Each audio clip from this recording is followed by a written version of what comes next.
May sundo ako eh.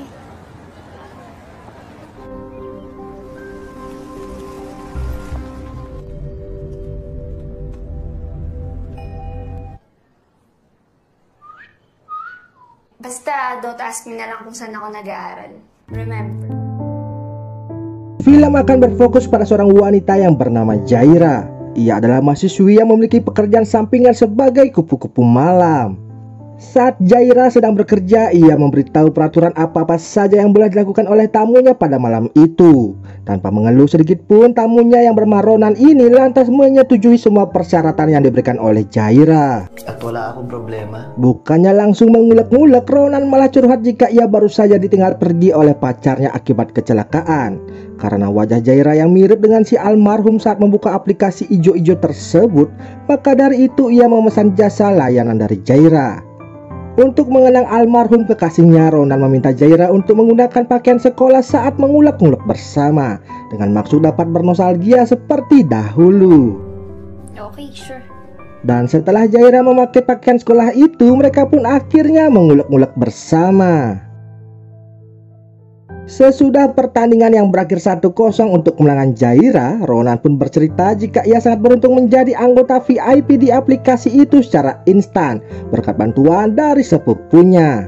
Dikarenakan hanya tamu yang memiliki akses VIP atau super VIP saja yang bisa bertemu dengan Jaira dalam aplikasi tersebut. Swerte ako. Kehidupan Jaira di siang harinya begitu terbalik. Nampak ia sangat fokus belajar di salah satu universitas khusus wanita jurusan psikologi dan jarang bergaul dengan teman-teman kampusnya. Ha? Wala naman ako ikikwet. Sige, I'll go ahead. Bye. Pada suatu hari Jaira mendapat tamu yang bernama Mr. L. Namun Jaira ini menolak ajakan mengulek-ngulek bersama dikarenakan Mr. L mau mencetak gol tanpa menggunakan helm pengaman. Karena masih ada jam kosong, si Jaira ini lantas mengajak Ronan untuk bertemu. Sesampainya di tempat tujuan, Jaira pun jujur jika ini pertama kalinya ia mengajak tamunya bertemu di luar kamar. What's happening to my boundaries? Di sana Ronan juga mengatakan jika ia masih saja menganggap Jaira ini ialah si Sophie almarhum kekasihnya dahulu. Oleh sebab itulah ia mengajak Jaira untuk bertemu di kafe tersebut. Really? Sweet mo talaga. Malam harinya Ronan ditelepon oleh sepupunya yang bernama Tommy. Si Tommy inilah yang membuat Ronan bisa masuk ke kelas VIP secara instan. Di sana Tommy pun menanyakan kesan-kesan Ronan tentang aplikasi tersebut. Ronan lalu menjawab jika ia sangat senang karena bisa mengobati masa lalunya. Bos Jaira yang bernama Madam yang saat itu bersama Tommy mencoba menawarkan Ronan untuk berkencan dengan orang baru. Tentu saja Ronan menolaknya karena ia sudah paten dengan gocekannya si Jaira. Good night po, madam. Hari demi hari hubungan Ronan dengan Jaira semakin dekat. Nampak mereka saling bertukar pesan, berlanjut telepon-teleponan hingga mengunjungi tempat tinggalnya si Ronan. Lalu ketika di rumah Ronan, Jaira menawarkan diri untuk menjadi Sophie agar mengobati kesedihannya si Ronan. Karena menurut ilmu psikologi yang dipelajari di kampus, bermain peran bisa mengobati luka hati dari seseorang. Oleh sebab itu, Jaira siap membantu Ronan dengan berperan menjadi Sophie. Psychology. Pada suatu hari, bos Jaira menghubunginya dan menanyakan kepada Jaira kenapa hanya mau menemui Ronan saja. Bahkan ia mendapat aduan dari Mr. L jika pertemuannya dibatalkan secara sepihak. Jaira langsung membela diri dengan mengatakan saat ia bertemu dengan Ronan, tamunya itu selalu meminta perpanjangan waktu sehingga ia tidak dapat menerima tamu lainnya. Sedangkan untuk kasus Mr. L, ia tidak mau meladeninya karena tamu itu tak mau menggunakan helm pengaman saat mengulek-ngulek bersama. Ia yang biasa protektif dan tertutup masalah urusan pribadi terhadap tamu-tamunya, kini mengizinkan Ronan lebih mendalam memasuki kehidupannya. Itu dikarenakan hubungan Jaira yang semakin dekat dengan Ronan yang tanpa ragu lagi, Jaira lantas mengajak Ronan untuk datang ke kosannya. Di sana, Jaira dibuat terkejut ketika Ronan menyatakan cintanya. Ia juga belakangan ini sudah move on dan tak menganggap Jaira ini sebagai si Sophie. I love you, Jaira. Jaira ternyata juga memiliki perasaan terhadap Ronan dan dalam percakapan itu, Ronan berjanji akan full menggunakan jasa Jaira hingga kontrak Jaira dengan si Madam ini berakhir. Lalu ketika sedang tidur, Jaira ditelepon oleh si madam kembali. Di sana madam mengatakan jika besok Jaira harus meladeni tamu super VIP. Namun Jaira di sana berdalih dan mengatakan telah ada janji dengan si Ronan. Mendengar hal itu membuat madam menjadi emosi. Ia meminta Jaira untuk memangkas waktu pertemuannya dengan si Ronan dan mengutamakan tamu super VIP-nya. Lantas saat bertemu dengan Ronan, Jaira benar-benar mempersingkat waktu pertemuan mereka dengan alasan kurang enak badan. Tentu saja itu ia lakukan agar bisa memenuhi perintah dari madamnya. Lalu saat Ronan mengantar Jaira pulang, di saat itu juga Jaira langsung dijemput oleh mobil lainnya. Ronan yang tahu lantas menemui Jaira sepulang bertugas. Ia tampak kecewa dengan Jaira karena telah berbohong dan pergi dengan orang lain. Di sana Jaira langsung klarifikasi meluruskan apa yang sebenarnya terjadi. Jaira mengaku jika ia dipaksa oleh bosnya agar bertemu dengan tamu yang super penting. Dengan sedikit lapang dada, Ronan lantas memaklumi apa yang dilakukan oleh Jaira. Pinapatawad na kita. Kawawa ka naman. Lanjut cerita, tanpa disadari oleh Jaira, ia sedang dimata-matai oleh dua orang teman kampusnya karena mereka penasaran dengan kegiatan Jaira sepulang kuliah. Ternyata salah seorang teman kampus Jaira itu ialah anak dari Mr. L, tamu Jaira tempo hari. Ano pangalan ng classmate niyo ulit? Jaira. Mr. L lalu menelpon Jaira pada malam harinya dan mengatakan jika ia akan menyebarkan foto-foto Jaira yang ia dapati di aplikasi tersebut untuk ia kirim ke keluarga Jaira yang berada di kampung. Mendengar hal itu membuat Jaira menyetujui ajakan Mr. L untuk mengulek-ulek bersama dengannya. Namun saat beraksi, perlakuan Mr. L terhadap Jaira begitu kasar sehingga membuat Jaira tak kuat berjalan dan dibantu ketika mengantarnya pulang. Apesnya, di sana Ronan melihat Jaira yang dituntut oleh Mr. L ke dalam kosannya. Ronan pun menjadi galau yang membuat ibundanya meminta Tommy untuk menghiburnya. Singkat cerita, Jaira pun akhirnya curhat kepada madam tentang Mr. L yang selalu saja memaksanya untuk mengulek-ngulek bersama. Tentu saja madam akan membantu permasalahan dari anak buahnya tersebut. Di sana madam mengatakan akan menjadwalkan pertemuan mereka bertiga agar masalah ini lekas selesai. Madam, di ko na alam gagawin ko. Di hari berikutnya, tiba-tiba Tommy dan Ronan kembali mendapati berita tentang meninggoinya seseorang di televisi. Tampak wajah Jaira yang terpampang dalam CCTV itu. Jaira yang menjadi tersangka lalu pergi ke sebuah tempat terpencil. Di sana ia menelpon Ronan agar mau menemuinya di tempat tersebut. Sesampainya Ronan di sana, Jaira berkata jika ia telah ditipu oleh si madam karena setelah melakukan pertemuan dengan Mr. L, ia malah ditinggal berduaan dalam kondisi Mr. L yang sudah meninggoy. Namun nyatanya madam sendiri juga telah meninggoy di tempat yang berbeda. Dengan tingkah yang aneh dan kasar, Ronan mengajak Jaira pergi dari tempat itu. Dan ternyata pelaku tersebut tak lain tak bukan ialah Ronan itu sendiri. Si Conan. Yung kakambal niya sa loob. Di sana baru terungkap jika Ronan memiliki kepribadian ganda, di mana pribadi satunya yang bernama Conan ini ialah yang membuat anak buah madam dan lainnya meninggoy, serta ia jugalah yang ternyata mendorong Sophie hingga terjatuh dan innalillahi. Itu ialah cara Ronan menunjukkan cinta kepada kekasihnya, serta cara Ronan memperlakukan orang jika tak menuruti kemauannya. Lalu Ronan alias Conan ini pun akhirnya meninggoy akibat didor oleh suaminya si madam. Dan tak lama kemudian polisi pun datang untuk mengamankan keduanya. Dan film ini pun selesai.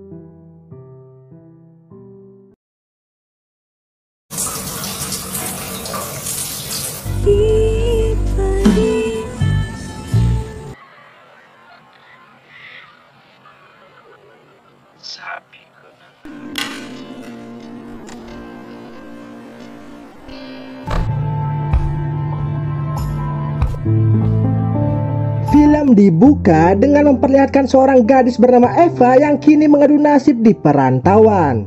Eva baru saja datang dari desanya dan diterima bekerja sebagai pembantu di rumah seorang model terkenal di kota Manila. Saat membersihkan halaman depan rumah, Eva yang masih polos sangat terkejut melihat rekan-rekan sesama pembantu banyak yang dimarahi saat bekerja. Salah satunya adalah si Lauro yang bekerja tepat di depan rumah majikannya itu. Lauro yang senyum-senyum dengan Eva langsung diomeli oleh bosnya tersebut dikarenakan kerja tidak becus dan doyan lirik-lirik pembantu di rumah tetangga. Lalu di tempat yang berbeda, kita diperlihatkan dengan seorang wanita bernama Victoria yang sedang melakukan sesi pemotretan dengan rekan-rekannya yang bernama Caroline dan juga Andrew. Saat sedang cekrek-cekrek foto di sana, Victoria yang tak kuat digesek-gesek oleh Andrew langsung meminta izin untuk ke toilet sebentar. Tak diduga, Andrew juga mengikutinya dari belakang dan langsung mengulek-ngulek hutan mangrove-nya dengan kecepatan penuh. Tak disangka, tak dinyana, salah satu staf tukang foto datang ke toilet untuk menyuruh Victoria lekas-lekas kembali ke tempat pemotretannya. Dikarenakan cuaca yang sudah mulai mendung dan takutnya tidak mendapatkan pencahayaan yang bagus saat pemotretan nantinya. Sehingga mau harus mau, acara penggarapan sawah Andrew pun akhirnya tertunda. Singkat cerita, pada malam harinya, Victoria yang baru saja pulang bekerja lantas mengajak Andrew untuk mampir ke rumahnya dahulu. Saat Eva menawari makan malam kepada majikannya itu, mereka tergesa-gesa langsung ke lantai 2 dan mengatakan masih kenyang dan belum begitu lapar. Eva yang penasaran dengan suara kelontang-kelonteng dari atas, diam-diam langsung mengikutinya dari belakang dan menguping kegiatan mereka. Ternyata bosnya itu sedang melanjutkan sesi cangkul-mencangkul yang tertunda saat sesi pemotretan sebelumnya. Lalu pada keesokan harinya, Andrew yang sudah terbangun dari tidurnya lantas berpamitan dengan si Eva. Di sana Eva menawarkan sarapan untuk Andrew tapi ia menolaknya dikarenakan Andrew masih merasa kenyang. Eva lalu mengantar kepergian Andrew hingga ke depan rumah. Di sana, Andrew bertanya mengapa di usia muda ia tidak melanjutkan sekolahnya saja. Eva lalu bercerita jika ia dari keluarga tidak mampu dan terpaksa putus sekolah demi membayar hutang-hutang orang tuanya dan membantu biaya pendidikan dari adik-adiknya. Andrew yang merasa kasihan lalu menyemangati Eva dan sesudah itu ia pamit untuk pergi pulang ke rumahnya. Sesudah itu, Eva kembali ke dalam rumah dikarenakan Victoria memanggilnya. Di sana, Eva terkejut dikarenakan melihat majikannya itu tanpa memakai selai benang pun sehingga membuat ia merasa sangat malu. Dikarenakan ini pertama kalinya ia melihat bola-bola squishy yang gundal gandul milik orang lain. Hal itu pun membuat Eva penasaran dan langsung mengintip Victoria kembali saat membersihkan diri. Malam harinya, Lauro yang melihat barang baru di sana lantas segera merapat menemui Eva untuk berkenalan. Eva kemudian menyambut baik niatan dari Lauro tanpa ada rasa curiga sedikit pun. Mereka lantas bergosip di sana dan Lauro bercerita jika suara klontang-klonteng Victoria kemarin malam sampai terdengar ke kamarnya hingga membuatnya senam 5 jari. Belum selesai bercerita, si Lauro ini dipanggil lagi oleh majikannya itu sehingga gibah mereka pun akhirnya terhenti. Keesokan harinya, Victoria berkata ingin pergi keluar sebentar dan menyuruh Eva untuk membersihkan kamarnya yang masih berantakan. Lalu, sesaat majikannya telah pergi, Eva yang melihat penjual sayur keliling di dekat sana lantas membeli sayur terong dan kebutuhan dapur lainnya sembari berkenalan singkat dengan pembantu-pembantu yang juga sedang berbelanja di sana. Sesaat kembali bekerja, Eva tanpa sengaja menemukan bungkusan sarung rudal bersihkan jelly drink yang berserakan di kamar majikannya itu. Lantas ketika sedang bersih-bersih, Eva yang penasaran diam-diam mengambil satu bungkus sarung itu dan langsung bergegas pergi. Hingga pada malam harinya, tiba-tiba Eva terbangun karena ada orang yang memanggilnya. Ternyata yang memanggilnya ialah si Lauro yang kembali datang ke sana dikarenakan saat itu majikannya sedang tidak ada di rumah. Mereka pun berbincang-bincang sembari menikmati indahnya langit pada malam itu dan saat Eva lengah, hal itu dimanfaatkan oleh Lauro untuk jalan-jalan di hutan Amazon milik si Eva yang masih ting-ting itu. Sesaat Eva menikmatinya, namun ia lalu tersadar dan segera mengusir Lauro dari tempatnya tersebut. Ia tak menyangka jika Lauro ini ternyata seorang striker yang sangat berbahaya, sehingga Eva harus waspada dan ekstra keras untuk menjaga gawangnya dari si Lauro. Namun saat kembali ke kamarnya, bukannya langsung tidur, Eva malah mengingat perbuatan si Lauro tadi. Si Eva ternyata sangat suka dan ingin lebih dari itu, namun malu-malu dan takut melakukannya. Akhirnya berbekal sayur yang dibeli sebelumnya dan sarung yang ia dapat dari Victoria, Eva tanpa berbasa-basi lalu mengulek-ngulek sambil mengingat wajah si Lauro. Esok paginya Eva langsung memasak terong yang dipakai mengulek kemarin malam untuk sarapannya.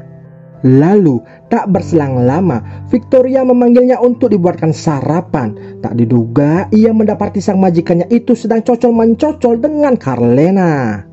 Saat Eva keluar, mereka langsung melanjutkan les biola yang membuat suara terdengar sangat keras hingga membuat Eva penasaran. Singkat cerita, pada siang harinya, Lauro kembali datang menemui Eva untuk meminta maaf atas kejadian kemarin malam. Dikarenakan majikannya masih ada di rumah, Eva lalu menyuruh Lauro untuk pergi terlebih dahulu dan datang pada malam harinya saja. Dan tepat pada malam harinya, Lauro datang kembali untuk menemui Eva. Mereka pun kini sudah tidak bertengkar lagi.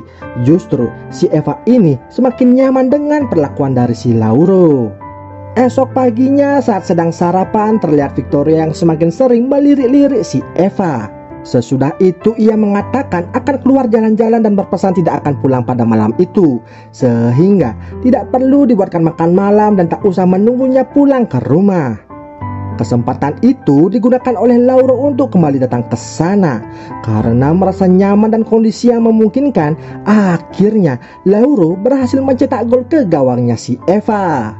Namun setelah pertandingan itu selesai, Eva merasa sangat menyesal. Ia takut kedepannya nanti mendapat masalah akibat hal tersebut.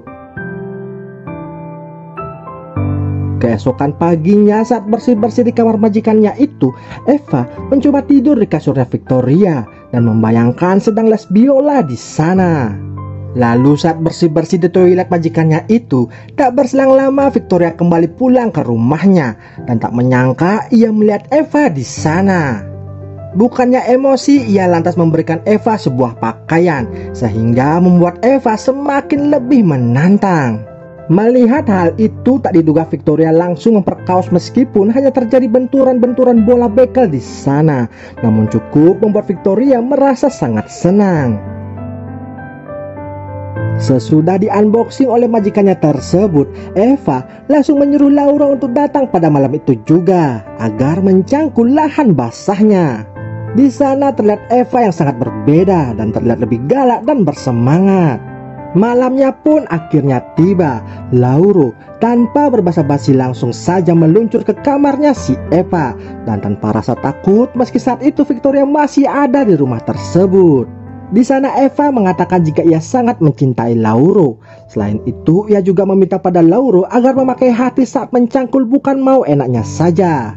Mereka pun akhirnya kembali skidi-skidi papap dengan suara yang sangat keras, hingga si Victoria ini mendengar dan menguping di luar kamar. Anehnya bukannya marah, ia justru tak mau mengganggu ritual keramat dari pembantunya tersebut. Keesokan harinya Victoria memanggil Eva ke kamarnya, bukannya menyuruh bersih-bersih atau menyiapkan makanan. Namun di sana Victoria malah mengajak Eva untuk les biola dan kini Eva mau untuk melakukannya. Sesudah itu, malam harinya, again and again Lauro kembali datang ke tempatnya si Eva untuk main sepak bola. Ternyata di sana Victoria telah menunggu mereka berdua dari tadi. Victoria langsung saja les biola di depannya Lauro dan ia disuruh ikut join memainkan bass betotnya di sana. Namun Lauro tidak menyukai kegiatan tersebut dan ingin 1 lawan 1 dengan si Eva, dan tidak mau si Eva les biola lagi dengan majikannya itu dikarenakan ia kini benar-benar sangat mencintai Eva. Victoria yang mendengar omongan Lauro langsung emosi dan tertawa mengetahui Eva yang mencintai lelaki yang seperti itu. Eva lalu menghentikan kegiatan les biolanya dan lalu mengejar Lauro. Ia merasa bersalah dengan Lauro dan mengatakan jika ia sangat mencintainya. Melihat ketulusan cinta dari dua orang itu membuat Victoria kini sadar dan lebih menghargai asistennya dan menganggapnya sebagai seorang sahabat. Ia juga merestui hubungan Eva dengan Lauro sehingga mereka tanpa perlu sembunyi-sembunyi lagi untuk merajut kisah cintanya tersebut. Dan film ini pun selesai. I think it looks fantastic. It's a little bit modern, right?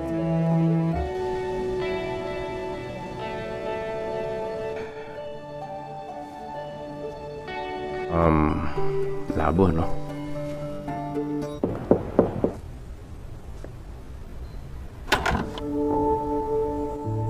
Film dibuka dengan memperlihatkan sebuah keluarga kecil yang sedang sarapan bersama. Sang suami bernama Immanuel dan istrinya yang bernama Audrey. Mereka berdua memiliki seorang anak perempuan yang bernama Jenny. Di sini Audrey meminta izin kepada keluarganya untuk memulai bisnis baru di bidang kulineran. Dikarenakan hal ini yang ia cita-citakan sejak dahulu untuk memiliki usaha kue buatannya sendiri. Let's go! Later tayo.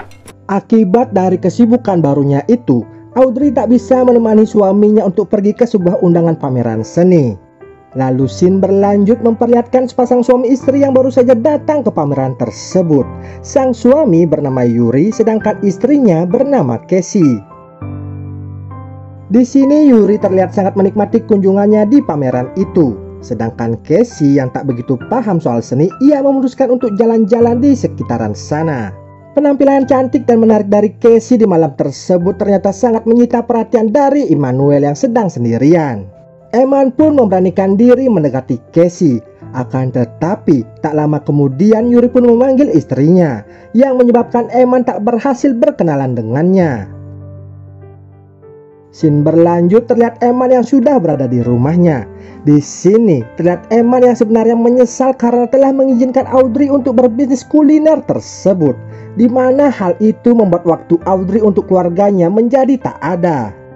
Esok harinya ketika Eman akan berangkat bekerja, ia pun terlihat emosi dikarenakan Audrey hanya memberikannya sarapan dengan sepotong kue cupcake. Padahal sebelum-sebelumnya di meja makan mereka selalu tersedia makanan-makanan enak yang disukai Immanuel. Sementara itu terlihat Jenny yang sedang berada di sekolahnya. Di sini Jenny terkenal dengan wanita yang sangat cuek dan susah untuk didekati. Akan tetapi pada saat itu seorang pria yang bernama Gabe datang mendekatinya dan mencoba mengajaknya jalan. Namun dikarenakan Jenny yang merupakan siswi yang berprestasi, ia lalu mengajak Gabe untuk membahas teori-teori ilmu matematika dan fisika. Hal itu pun malah membuat Gabe menjadi pusing ekstra panas dingin. Scene pun berganti terlihat Yuri yang sedang ditelepon oleh istrinya, di mana ternyata hari itu ialah hari anniversary pernikahan Yuri dan Casey. Yuri yang lupa dengan hari bersejarahnya itu lantas meminta maaf karena tidak bisa merayakannya dengan alasan meeting kerja di luar kota.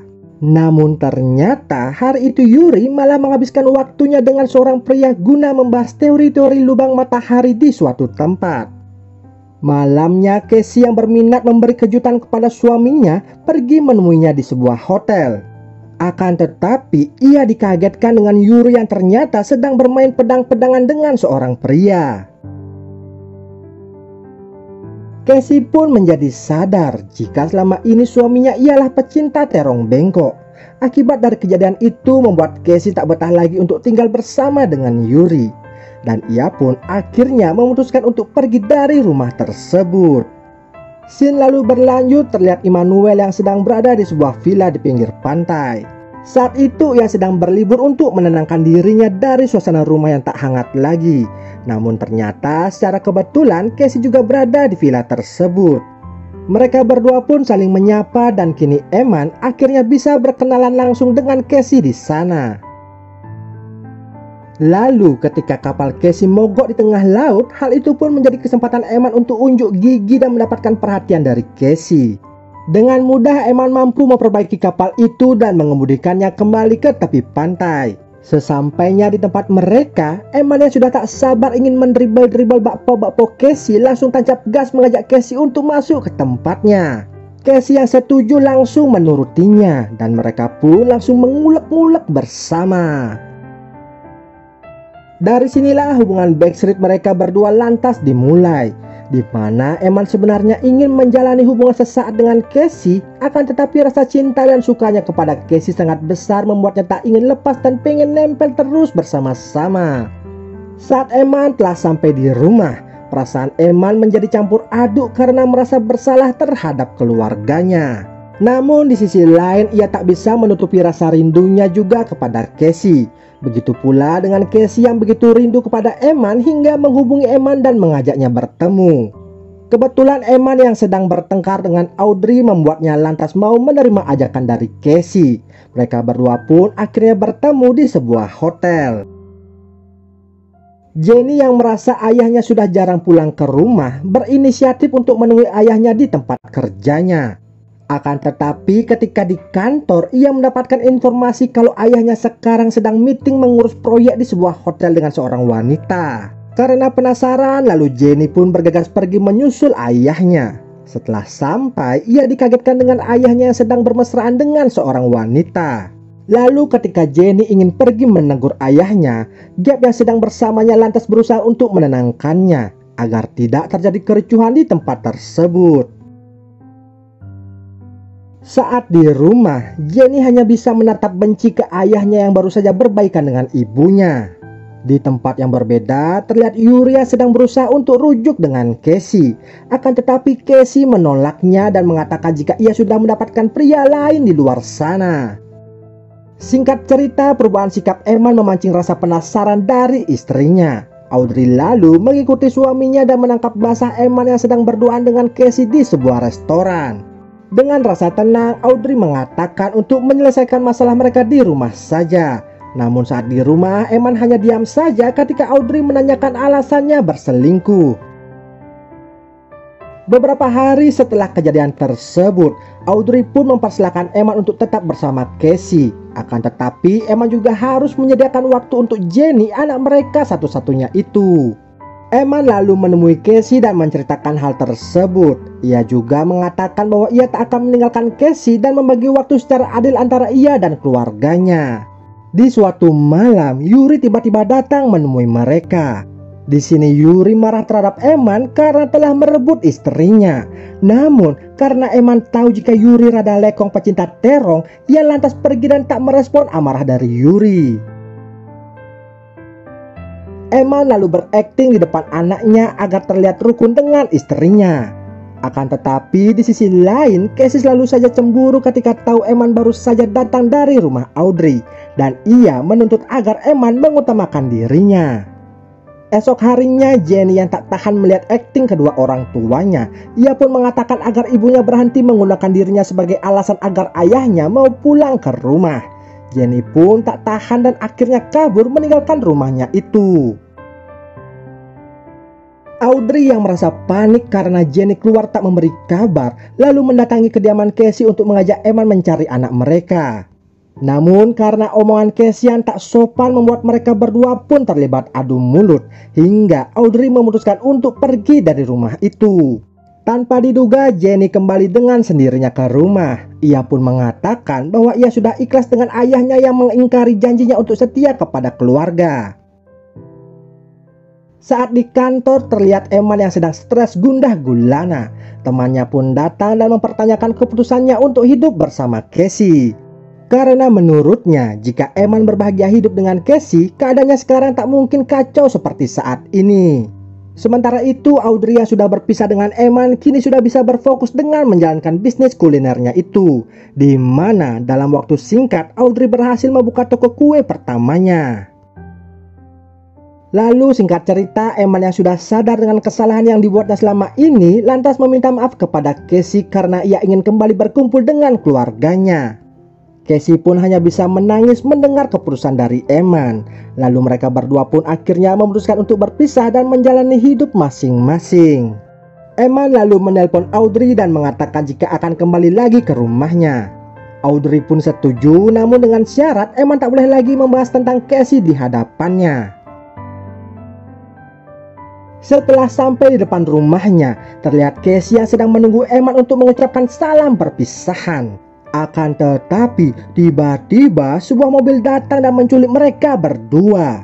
Yang ternyata dalang dari balik kejadian itu ialah Yuri. Di sini, Casey terus memohon kepada Yuri untuk menghentikan perbuatannya. Akan tetapi Yuri yang sudah terbakar api cemburu terus memukul Eman hingga ia tewas. Sedangkan Audrey yang sedang gelisah menunggu kedatangan Eman di rumahnya mendapatkan sebuah telepon untuk datang ke rumah sakit.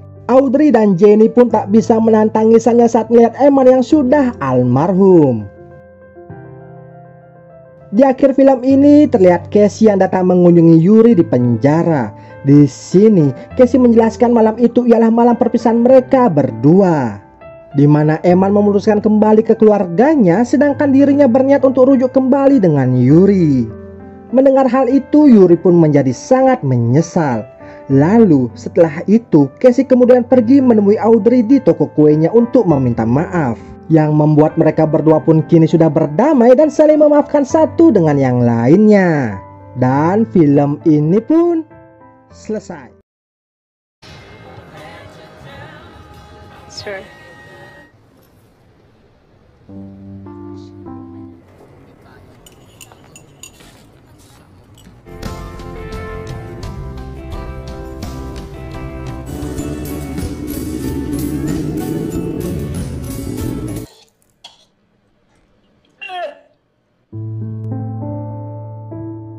Film dibuka dengan memperlihatkan seorang wanita yang bernama Ellie, di mana saat itu Ellie bekerja sebagai marketing di sebuah showroom mobil dan Jack sebagai customernya. Sir, kung kukunin niyo po itong Di sana Ellie dibuat kesal oleh perilaku Jack yang terlalu banyak bertanya, namun akhirnya ia sama sekali tak membeli mobil tersebut. Hingga pada malam harinya ketika akan pulang bekerja, Elia sedang curhat kepada temannya yang bernama Mira, tak disangka didatangi oleh Jack kembali. Makabawi sa palpakong first impression sa kanya. Di sana, Jack pun meminta maaf atas kesan pertamanya tadi siang. Sebagai tanda permintaan maaf, Jack pun menawarkan tumpangan untuk mengantar Ellie pulang ke rumah. Namun Ellie menolaknya dan kejar-kejaran di antara mereka pun terjadi hingga Ellie tak sengaja menjatuhkan kartu ATM-nya. Di dalam busway, Jack berkata ia tak akan mengganggu Ellie lagi asalkan ketika telah sampai di rumah Ellie mengabari dirinya. Jack yang baru balik dari Amerika sedikit was-was melihat seorang wanita pulang bekerja pada larut malam. Perhatian Jack ini cukup membuat Ellie menaruh rasa kepadanya. Semenjak itu, hubungan intens di antara mereka berlanjut dengan seringnya Jack dan Ellie hangout bersama-sama. Mereka kini saling terbuka perihal kehidupan masing-masing, di mana diketahui jika mereka berdua ini terlahir dari keluarga broken home. Ellie yang semenjak kecil dibesarkan oleh neneknya akibat orang tuanya telah meninggal. Sedangkan Jack merupakan hasil dari hubungan terlarang antara dua insan yang masing-masing sudah berkeluarga. Akibat hal itu, Jack pun akhirnya dibesarkan oleh ibu beserta neneknya dan sama sekali tak mengetahui penampakan dari ayah kandungnya. Berlatar belakang akan hal tersebut membuat mereka semakin dekat dan kini berpacaran. Jack yang menyukai otomotif lalu menunjukkan motor kesayangannya. Dengan menaiki motor itu mereka berjalan-jalan ke tempat yang sangat indah, seperti ke puncak, menikmati makanan tradisional, bermain surfing di tepi pantai dan diakhiri di sebuah villa dengan mengulek-ngulek bersama. Jack yang sudah serius dengan Ellie lalu mengajak pacarnya itu ke pesta ulang tahun neneknya. Di sana, Ellie tak sengaja melihat foto keluarga Jack yang membuatnya sangat terkejut. Ketika Ellie akan kabur, di saat bersamaan ibunda Jack menghampirinya. Betapa kagetnya ibunda Jack melihat kehadiran Ellie di rumahnya. Ternyata Ellie merupakan mantan dari almarhum kakak tirinya si Jack yang telah meninggal 2 tahun yang lalu akibat kecelakaan mobil. Ibunda Jack yang tak terima dengan kepergian anaknya itu selalu menyalahkan Ellie sebagai biang dari kecelakaan tersebut. Jack yang mengetahui hal itu lalu menemui Ellie di rumahnya. Di sana Ellie pun bercerita jika kakak Jack merupakan cinta pertamanya. Namun karena suatu hal mereka pun putus dan semenjak itu tak mengetahui kabar masing-masing. Di sana Ellie juga berkata jika sekarang yang ia cintai hanyalah Jack dan ia sudah melupakan masa lalunya. Akan tetapi Jack masih tak terima dengan kenyataan pahit tersebut. Namun ia tetap berupaya menjadi pria yang terbaik untuk Ellie dengan melakukan hal-hal yang sangat romantis agar Ellie benar-benar 100% mencintainya dengan sepenuh hati. Di satu sisi, ibunda Jack mengajak Ellie untuk bertemu. Di sana ia mengungkit-ungkit masa lalu Ellie dan menyuruhnya untuk menjauh dari kehidupan anaknya. Dengan berlinang air mata, Ellie berupaya keras meyakinkan ibunda Jack jika ia tulus mencintai anaknya dan ia sama sekali tak ada hubungannya dengan kematian kakak tiri dari si Jack. Setelah mengeluarkan isi hatinya, Ellie yang tak kuasa diberi omongan pedas dari ibunya Jack, lalu memutuskan untuk pergi dari tempat tersebut. Jack yang mengetahui jika ibundanya terlalu ikut campur di antara mereka, lalu memutuskan pergi dan tinggal bersama dengan Ellie. Mereka pun sepakat untuk pindah ke kota dan menetap di sebuah apartemen. Sekalian di sana, Jack juga membuka usaha showroom motor bersama rekan-rekannya. Ketika sedang beberes-beres barangan pindahan, tak sengaja Jack menemukan foto-foto lawas Ellie dengan kakak tirinya, yang membuat Jack termakan api cemburu. Dan saat akan mengurus dokumen pekerjaannya, Jack yang laptopnya sedang rusak lalu meminjam laptop miliknya si Ellie. Tak sengaja di sana ia menemukan video lawas 19 detik Ellie dengan kakak tirinya, yang tentunya membuat Jack panas dingin dan juga sakit hati. Akibat hal tersebut, ketika sedang grand opening usaha motornya atau ketika sedang di apartemen, Jack selalu terbayang-bayang video 19 detik Ellie dengan abangnya. Hingga suatu hari ketika Ellie sedang bekerja, Jack yang telah cemburu buta lalu memarahinya di depan customer. Jake, anong ginagawa mo dito? Ellie yang sudah tak tahan dengan tingkah laku dari Jack lalu memintanya untuk menenangkan diri. Sekuat apapun ia berusaha menunjukkan rasa cintanya. Jika Jack tidak bisa berdamai dengan masa lalu dari Ellie selamanya, pertengkaran ini tak akan pernah berakhir. Mendengar hal tersebut, Jack hanya bisa terdiam tanpa kata dan lalu meninggalkan Ellie begitu saja. Ellie kemudian curhat kepada temannya perihal perilaku dari Jack selama ini. Mira lalu mencoba menenangkan Ellie dengan mengajaknya minum-minum bersama. Sedangkan di tempat yang berbeda, Jack pun menenangkan dirinya dengan minum-minum di tepi pantai. Tak berselang lama, dua wanita menghampirinya untuk diajak berfoto. Siapa sangka foto itu memperparah kerengangan di antara mereka. Mira yang melihat foto Jack di Facebook lalu melaporkannya kepada Ellie. Melihat hal tersebut, Ellie semakin muak dengan kelakuan dari Jack dan saat mereka bertemu, di sana Ellie meminta untuk rehat sejenak dari hubungan yang rumit ini. Mendengar hal itu, tanpa pikir panjang Jack lalu meninggalkan Ellie dan pergi ke rumah ibunya. Di sana ia merasakan jika hanya ibunya lah yang tulus mencintai Jack selama ini.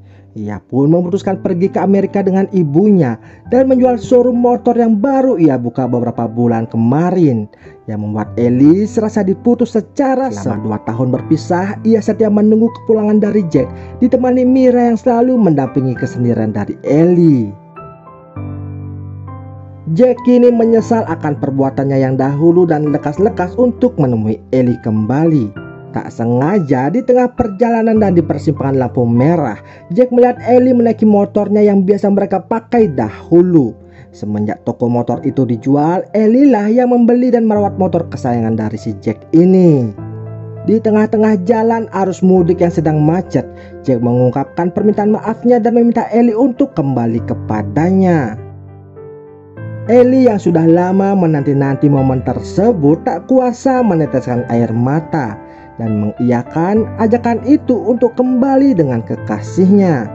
Dan film ini pun selesai.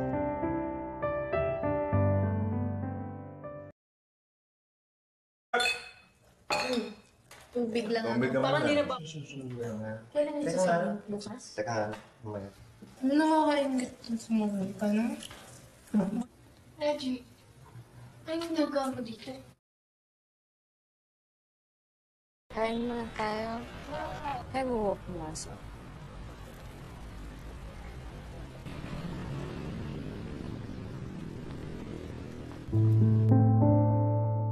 Film dibuka dengan memperlihatkan seorang pria yang bernama Bogi dan ia saat ini bekerja sebagai security di sebuah pabrik di kota Manila.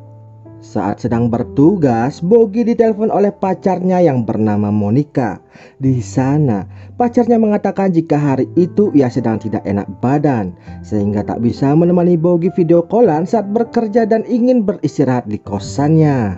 Sesudah pergantian shift jaga dengan rekan kerjanya, Bogi yang perhatian ini berencana menjenguk Monica di kosannya. Namun sebelum itu, ia pulang terlebih dahulu guna berganti pakaian dan membawakan Monica buah-buahan. Sedangkan di tempat yang berbeda, terlihat dua orang wanita di mana mereka ini ialah teman indokosan bareng Monica yang pada saat itu mengajak seorang pria berkunjung guna menawari mereka pekerjaan. Pria tersebut bernama Raji. Raji merupakan anak dari keluarga ormas yang cukup berpengaruh di kota tersebut, di mana ia akan menawari Monica beserta teman-temannya sebuah pekerjaan dengan gaji yang super besar. Monica yang yatim piatu dan kini hanya bisa bekerja di spa dengan gaji pas-pasan begitu senang mendengarnya.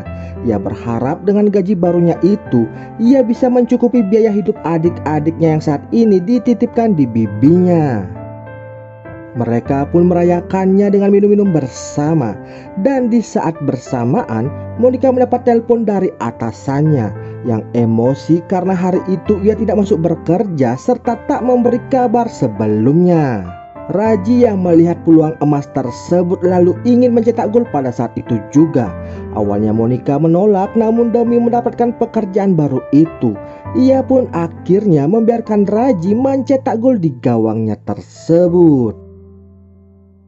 Di saat pertandingan itu sedang berlangsung, Bogi yang baru saja tiba di sana tanpa sengaja menonton dari arah jendela yang membuat Bogi meneteskan air mata bercampur rasa sakit hati. Ia yang sudah emosi dan hilang akal sehatnya lalu melukai Raji dengan memukulnya hingga tak sadarkan diri. Melihat Raji yang terkapar, Bogi pun langsung kabur melarikan diri dan bergegas pulang pergi ke rumahnya. Di sana ia pun curhat kepada ibunya tentang kejadian tersebut. Ibundanya yang takut jika anaknya nanti terkena masalah yang besar dan masuk ke penjara. Ia pun lalu bergegas mengajak Bogi untuk datang menemui pamannya guna meminta pertolongan, di mana pamannya sendiri merupakan seorang bos mafia yang kebetulan juga memiliki jabatan di kepolisian. Ketika pamannya yang bernama Marlon ini tahu inti permasalahan dari Bogi, ia pun bergegas langsung mengajak keponakannya itu pergi untuk tinggal sementara waktu di rumah anak buahnya yang bernama TJ. Setelah menceritakan semuanya kepada TJ dan mengizinkan Bogi tinggal di sana, Marlon pun bergegas mencari informasi melalui anak buahnya mengenai siapa saja korban, para saksi serta pembuat laporan akibat ulah dari keponakannya di kantor polisi tersebut. Marlon pun lalu menyuruh TJ untuk memeriksa keadaan Raji di rumah sakit dan terlihat Raji masih sekarat di sana serta belum menyadarkan diri. Ayahnya Raji sangat emosi sekali. Meskipun telah membuat laporan ke pihak kepolisian, ia yang tak sabar lalu menyuruh seluruh anak buahnya untuk mencari tahu siapa pelakunya yang berani melukai Raji, anak kesayangannya. Sesudah mendapatkan laporan, pihak kepolisian langsung bergerak dengan memulai melakukan penyelidikan dengan memanggil dan menginterogasi para saksi saat terjadi pemukulan tersebut.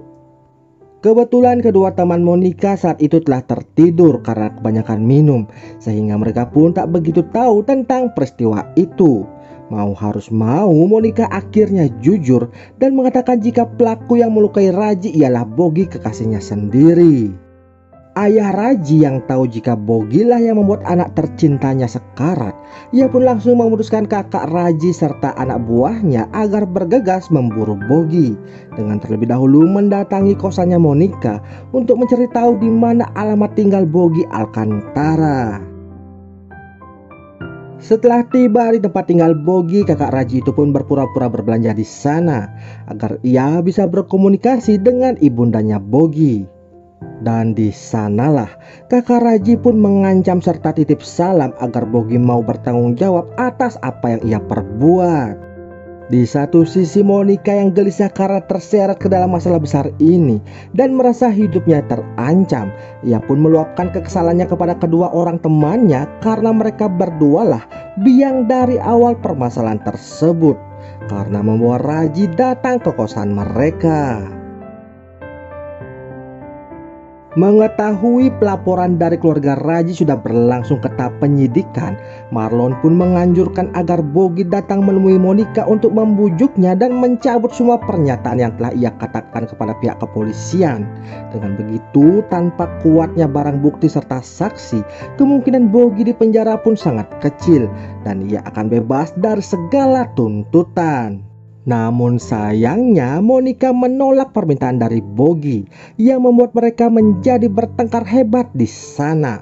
Marlon yang tahu akan hal itu terpaksa menyuruh TJ datang ke kosannya Monica dan menghabisi serta melenyapkannya agar tak menjadi saksi kunci di persidangan nanti. Bogi yang mendapat kabar dari pamannya mengenai niat TJ yang akan datang ke kosan Monica, ia pun lantas bergegas berlari kembali untuk menyelamatkan wanita yang ia sayangi tersebut. Akan tetapi itu semua sudah terlambat karena Monica kini telah inanilahi akibat luka tembak yang dilakukan oleh TJ. Bogi yang tak terima lalu menyerang TJ dan melumpuhkannya. Sesudah berhasil mengalahkan TJ, Bogi yang masih di kosan itu berusaha menyadarkan Monica. Akan tetapi tiba-tiba dari arah belakang Abang Raji datang dan langsung membawa Bogi ke suatu tempat untuk membalas dendam adiknya itu dengan menyiksa Bogi bertubi-tubi hingga berujung innalillahi. Di akhir film ini Raji yang telah siuman dan keadaannya mulai membaik lantas diperbolehkan pulang ke rumahnya. Marlon yang tak terima dengan kepergian dari keponakannya tersebut lalu mengejar mobil keluarga Raji dan mencegatnya di tengah jalan. Ia pun beserta anak buahnya lalu menghujam peluru ke arah mobil tersebut yang membuat Raji beserta keluarganya kini pergi untuk selama-lamanya. Dan film ini pun selesai.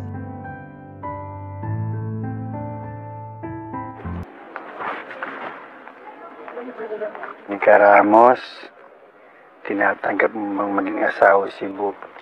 Iharap mo siya kay Lord.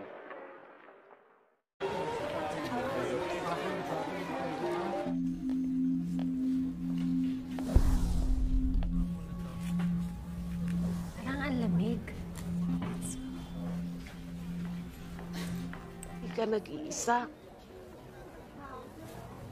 Di maaaring maghalo ang mundo ng mga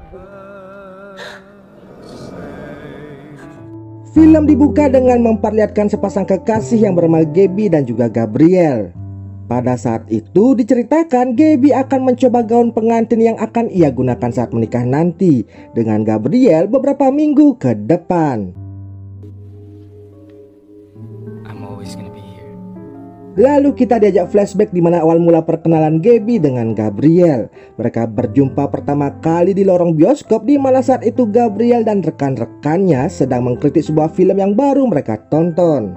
Gaby yang mendengar pun lantas tak terima karena baginya film yang baru saja ditonton itu cukup menarik. Dari perdebatan tersebut dan sama-sama hobi menonton film, mereka pun berkenalan dan kian hari semakin akrab.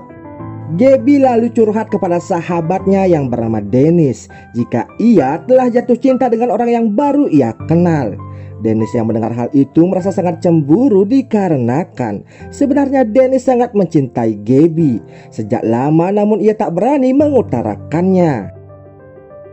Singkat cerita, Gaby dan Gabriel pun mulai sering bepergian untuk tukar pendapat mengenai dunia perfilman.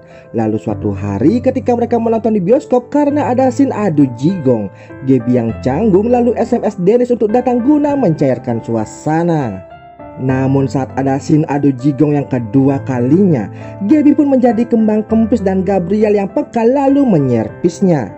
Apesnya di saat bersamaan Dennis yang baru tiba di sana melihat duel itu. Ia pun menjadi sedih dan lalu meninggalkan tempat tersebut.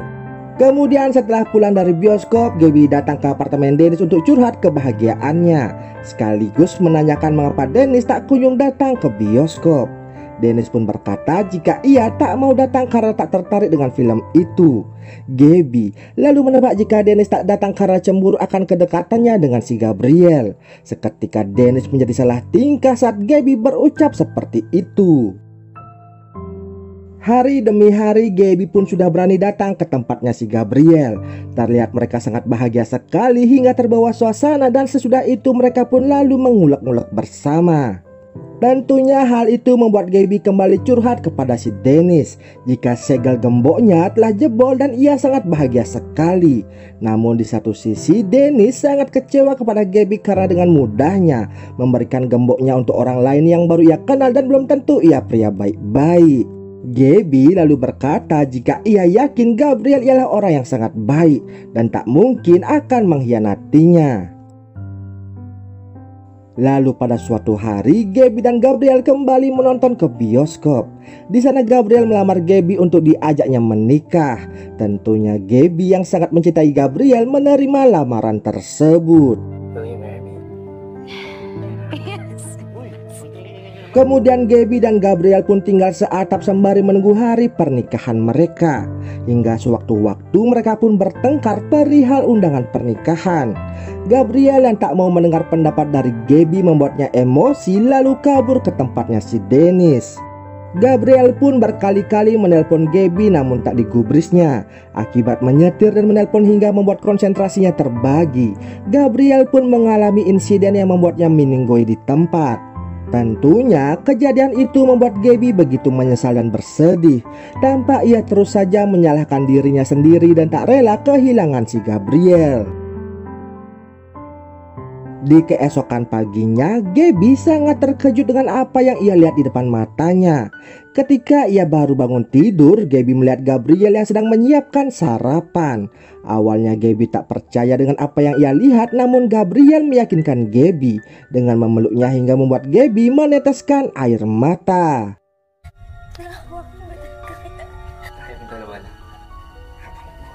Lalu pada malam harinya Gaby kedatangan teman-teman kantornya termasuk juga si Dennis yang bermaksud untuk menghiburnya. Tentu saja roh Gabriel merasa sangat terganggu.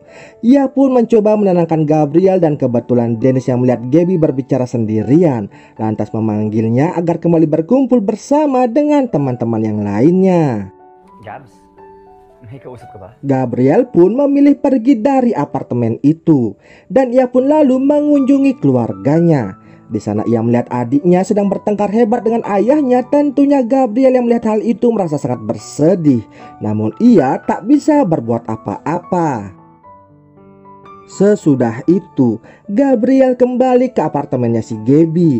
Terlihat mereka berdua sedikit bertengkar akibat kehadiran Dennis sebelumnya, di mana Gabriel mulai mencurigai kedekatan Dennis dengan kekasihnya itu. Lalu di hari anniversary mereka, Gaby dan Gabriel terlihat sangat bahagia dan mereka pun lantas berfoto bersama. Namun hasilnya hanya Gaby yang terlihat. Dan dari sinilah Gaby mulai merasakan kebahagiaan semu semata selama dengan arwahnya si Gabriel. Lantas pada suatu hari Dennis mengajak Gaby untuk mengobrol, dan ia pun kini telah memberanikan diri untuk menyatakan cinta kepada Gaby. Perasaan yang telah ia pendam bertahun-tahun terhadap sahabatnya itu. The truth is, Gabs, I love you. Gaby yang mendengar hal itu tentunya sangat terkejut. Ia pun terdiam sejenak dan setelah itu meninggalkan Dennis begitu saja. Lalu pada esok harinya untuk mencairkan suasana canggung kemarin malam, Dennis kembali menemui Gaby dan berbasa-basi sejenak perihal pekerjaan. Dennis lalu mengajak Gaby ke apartemennya untuk membahas pekerjaan tersebut. Namun di sana ia justru menyikat jigong Gaby yang tentunya langsung ditangkis oleh sahabatnya itu. Di sana kembali Dennis meyakinkan Gaby atas perasaannya itu jika ia mencintai Gaby dengan sepenuh hati, yang tentunya membuat Gaby menjadi kebingungan. Malam harinya Gaby pun menceritakan kepada Gabriel perihal pertemuannya dengan Dennis tadi siang. Gabriel yang cemburu tentunya merasa sangat-sangat emosi. Dan kini ia pun mulai berani menunjukkan tanda-tanda kehadirannya ketika Gaby begitu dekat dengan Dennis di tempat kerjanya. Sikap Gabriel itu pun membuat Gaby menjadi kesal dan ia lalu mengajak Gabriel ke kuburannya yang seakan-akan ingin menyadarkan Gabriel jika ia kini sudah tiada. Gabriel yang belum bisa menerima kenyataan pahit itu lantas pergi dan meninggalkan Gaby begitu saja. Malam harinya Gaby yang merasa galau lantas pergi ke tempatnya si Dennis. Mendengar suara tangisan dari Gaby, ia pun lalu keluar untuk menghampirinya. Melihat kegalauan dari si Gaby, Dennis pun langsung memanfaatkannya dengan mencangkul lahan persawahannya. Esok paginya terlihat mereka berdua begitu bahagia. Dennis pun lalu mengantar Gaby kembali ke apartemennya. Lalu di saat mereka berpelukan, Gabriel pun muncul yang seketika membuat Gaby mengusir Dennis dari apartemennya. Setelah itu terlihat tubuh Gabriel perlahan-lahan mulai menghilang. Ternyata selama ini Gabriel belum bisa ke akhirat akibat Gaby yang belum bisa move on darinya. Namun setelah Gaby membuka hati untuk Dennis dan cintanya mulai pudar untuk Gabriel, perlahan-lahan rohnya pun kini mulai menghilang. Akan tetapi Gaby yang pelin-pelan tak mau kehilangan Gabriel yang membuat rohnya kembali utuh dan membuat mereka pun kembali bersama. Bahkan di kantor pun Gaby mulai tak menghiraukan si Dennis. Namun karena penasaran, Dennis pun menanyakan apa yang terjadi. Di sana Gaby pun menjawab jika ia masih mencintai si Gabriel, sehingga ia belum bisa membuka hati untuk orang lain. Yang tentunya perkataan itu membuat Dennis merasa sangat kecewa, dan ia pun lalu pergi meninggalkan Gaby begitu saja. Lalu pada malam harinya ketika di jalan mereka kembali bertengkar perihal Dennis yang membuat Gaby tak berkonsentrasi menyetir dan ia mengalami kecelakaan. Untungnya insiden itu tidak sampai membuat Gaby meninggoy dan di sana Gabriel akhirnya sadar jika cintanya dengan Gaby tidak akan bisa bersatu dikarenakan mereka kini sudah beda dunia. Apalagi dengan kondisi seperti saat ini, ia tak bisa berbuat apa-apa dan hanya Dennis yang nyata berada di sisi kekasihnya tersebut. Di akhir cerita ketika Gaby telah pulih, di sana Gabriel berkata jika ia ikhlas merelakan Gaby dengan orang lain dan mendapatkan kebahagiaan yang nyata. Sesudah itu perlahan-lahan rohnya dari Gabriel pun memudar di hadapannya si Gaby. Lantas beberapa bulan kemudian nampak Dennis dan Gaby yang mengunjungi kuburan dari si Gabriel untuk mengatakan jika mereka telah menikah dan kini telah mengandung si buah hati. Dan film ini pun selesai.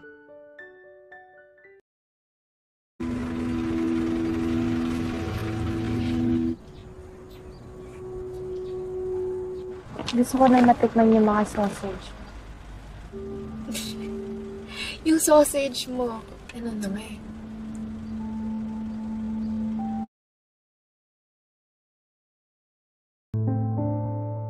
Film dibuka dengan memperlihatkan seorang pria yang bernama Dev yang merupakan pemain basket terkenal yang dikala itu sedang melakukan sesi pemotretan untuk sebuah sponsor. Finally, anong pecha na? Just Marie, apprentice ko. Di sana terlihat Dev sangat tertarik dengan fotografer magang yang bernama Marie. Dan singkat cerita mereka pun akhirnya berpacaran. Sedangkan di tempat yang berbeda kita diperlihatkan dengan seorang wanita yang bernama Lila. Dan ia merupakan penggemar berat dari Dev yang selalu update berita terbaru dari idolanya tersebut. Diceritakan Dev mengalami cedera parah yang mengakibatkannya pensiun dini dan beralih profesi sebagai staf pelatih basket, sekaligus membuka usaha makanan siap saji. Mr. Baller to Mr. Business. Hingga tak terasa 4 tahun pun telah berlalu, di mana Dev dan Marie kini telah menikah dan sedang mempersiapkan kehadiran si buah hati. Namun kebahagiaan mereka sirna begitu saja dikala dunia mengalami pandemi yang membuat usaha Dev bangkrut dan dipecat sebagai staf pelatih akibat liga basket yang berhenti tanpa kepastian. Dampak dari semua itu membuat Mari menjadi stres dan keguguran akibat permasalahan ekonomi tersebut. Dev lantas menyarankan agar menjual kedua rumah mereka untuk biaya bertahan hidup. Namun Mari menolaknya dikarenakan Dev tidak memberikan solusi yang terbaik sehingga membuat Mari semakin emosi kepadanya. Hindi ko gusto mawala ng trabaho. Hindi ko alam na magsasara pala yung mall. Pero Dave, mag-isip ka! Mahal! Tak berselang lama, Dev mendapat orderan makanan dari seseorang dan janjian bertransaksi di keesokan harinya. Ternyata yang memesan makanan tersebut ialah si Lila. Terlihat Dev terpesona pada pandangan pertama hingga membuatnya menjadi sangat salah tingkah. Yung sausage mo. Tama. Di satu sisi, Lila yang kini telah dewasa tentu tak menyia-nyiakan kesempatan itu, dan ia pun lantas mengajak Dev untuk makan bersama-sama. Dev pun langsung mengajak Lila ke rumah pribadinya yang lain, dan di sana mereka pun saling bercerita tentang kehidupan masing-masing. Di mana Lila bercerita jika ia merupakan selebgram dan berterus terang sudah menjadi penggemar berat Dev sejak sedari kecil.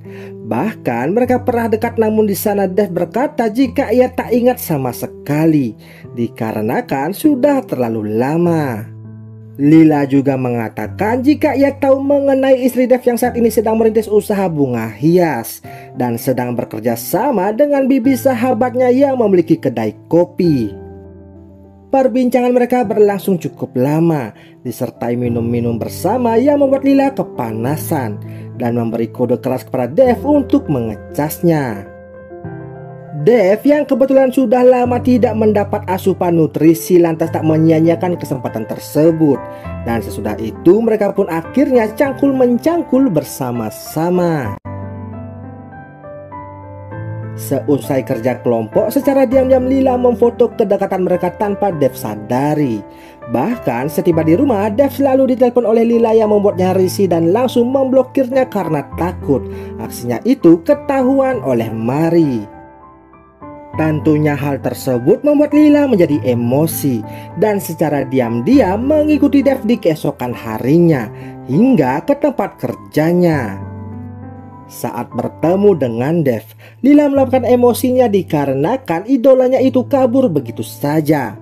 Dev lalu meminta maaf dan menjelaskan jika ia sudah berkeluarga, serta menganggap itu semua hanyalah cinta satu malam saja. Pasensya na.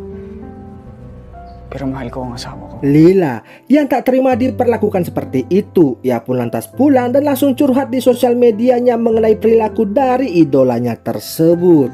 Siya yung nagkamali. Lalu di keesokan harinya saat Lila datang ke kedai kopi sahabat bibinya itu, ia tak sengaja bertemu dengan Mari.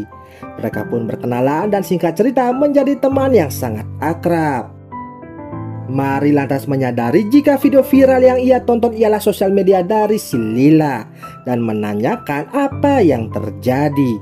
Di sana Mari belum tahu jika curhatan itu untuk Dev suaminya sendiri. Lila lalu mengatakan jika itu hanya curhatan biasa kepada seseorang yang menyakitinya. Mendengar hal tersebut membuat Mari menjadi kasihan dan lantas menyemangatinya. Sejak menerima perhatian kecil itu, Lila kini berbelok dan menaruh hati kepada Mari. Sepulang ke rumah, Mari melihat Dev begitu berantakan yang ternyata sedang memakai narkoboy. Mari saat emosi di saat ekonomi yang sedang tak menentu, Dev justru menghamburkan uang dengan membeli barang haram tersebut. Dev pun beralasan jika ia membeli itu untuk menghilangkan stresnya sejenak. Namun Mari tidak terima argumen dari Dev yang membuatnya semakin emosi dan lalu pergi meninggalkan Dev begitu saja. Mari pun kembali ke kedai kopi dan mengajak Lila bertemu. Guna menghilangkan stresnya, Mari lantas meminta Lila untuk menjadi model fotonya, di mana hobi yang telah lama ia tinggalkan pasca menikah dahulu. Perlahan-lahan Mari mulai suka kepada Lila. Di sana ia pun bertanya apakah Lila sekarang memiliki pacar atau tidak, sembari memberi kode jika dulu ia merupakan seorang lesbiola.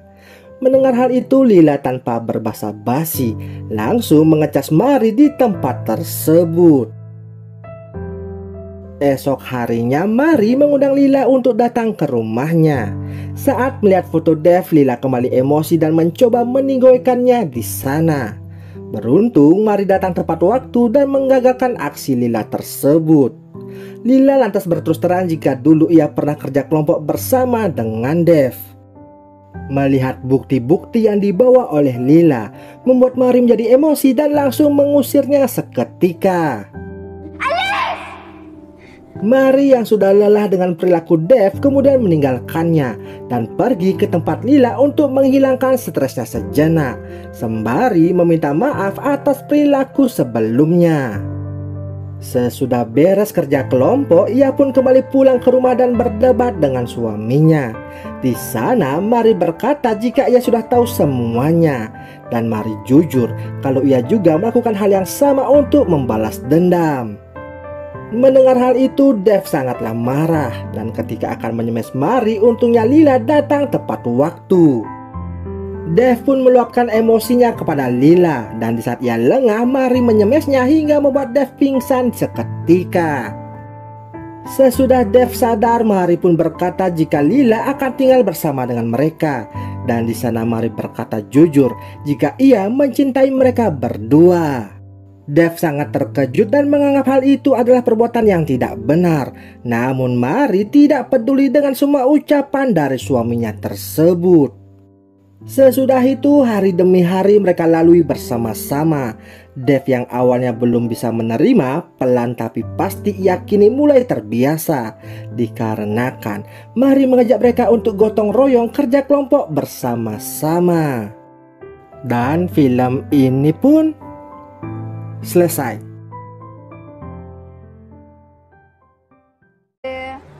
Mabait siya.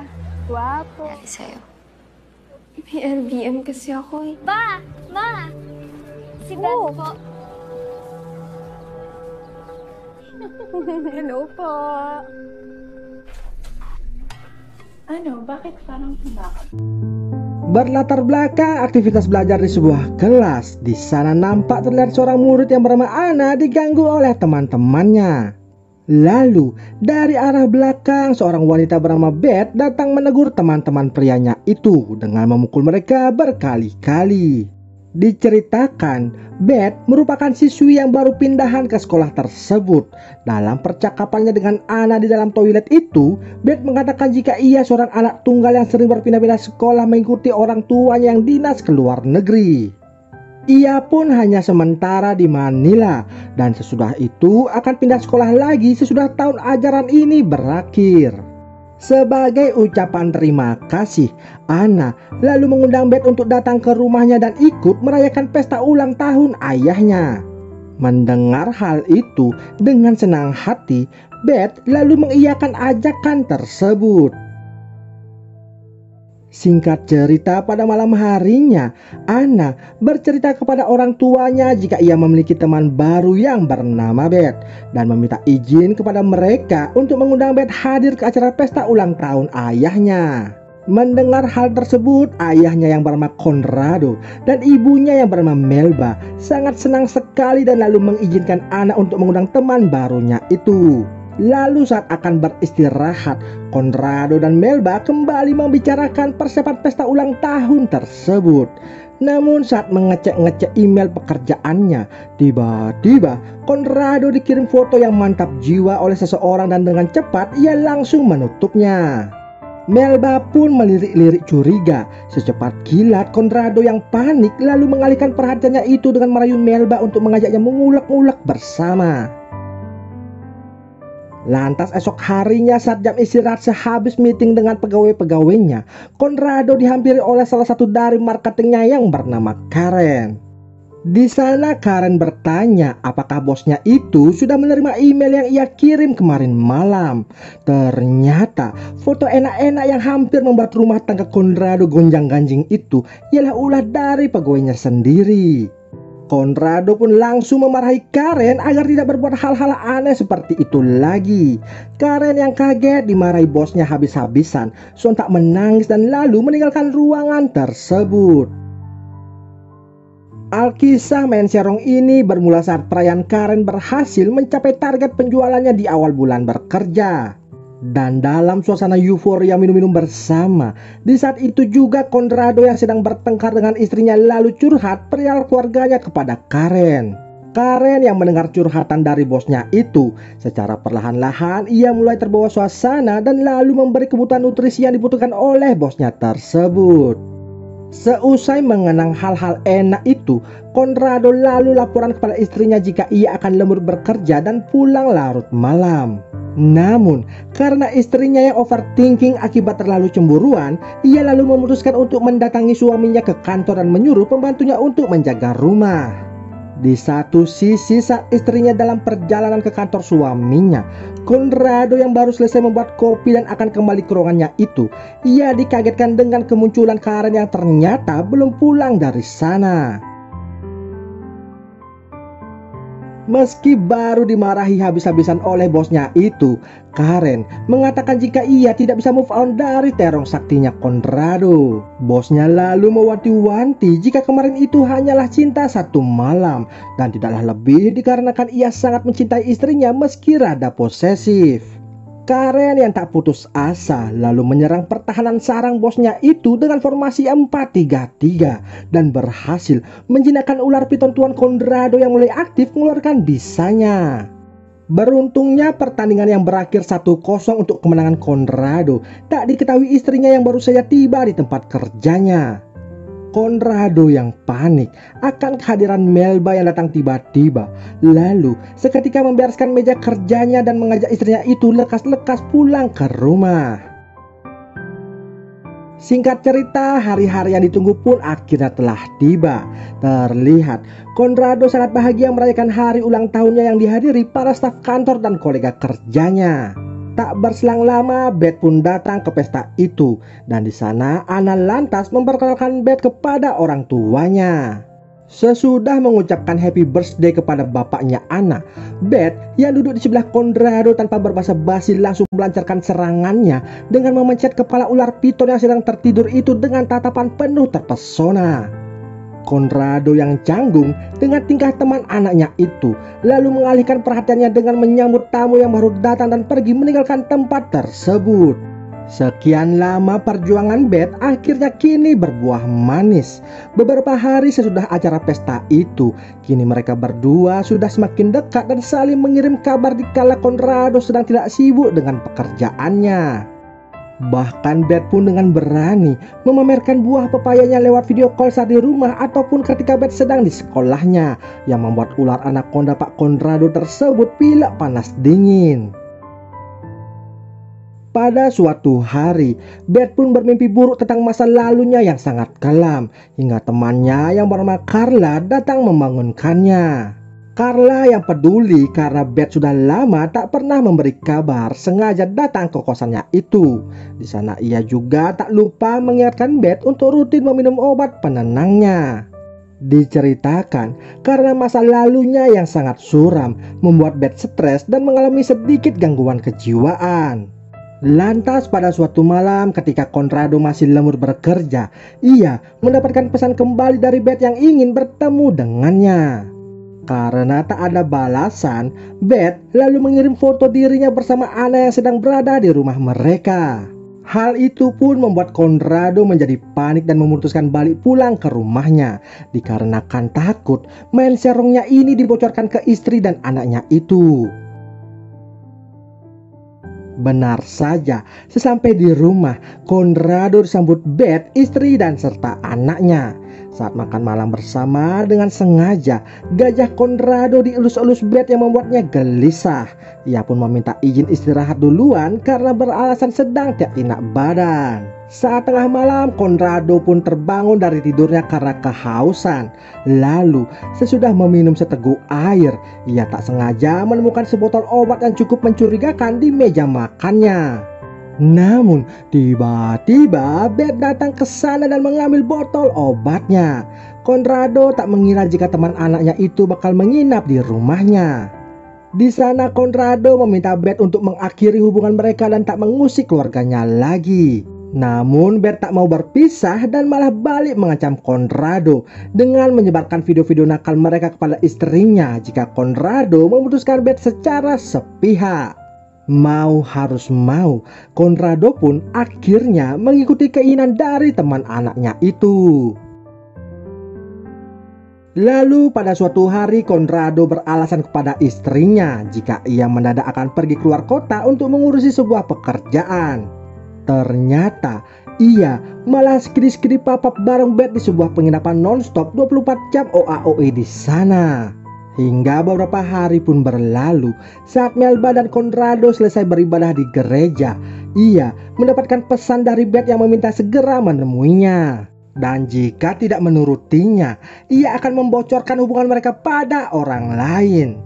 Conrado pun bergegas pergi serta beralasan pada istrinya lagi jika ada urusan darurat dengan kliennya dan akan menghubungi istrinya jika urusan tersebut telah selesai. Mendapat ancaman seperti itu membuat Conrado emosi disertai campur aduk perasaan yang sangat-sangat panik. Ia lalu mengendarai mobilnya dengan kecepatan penuh untuk menemui Beth segera di suatu tempat. Sesampainya di sana, Conrado dikejutkan dengan keberadaan wanita lain yang tak ia kenal.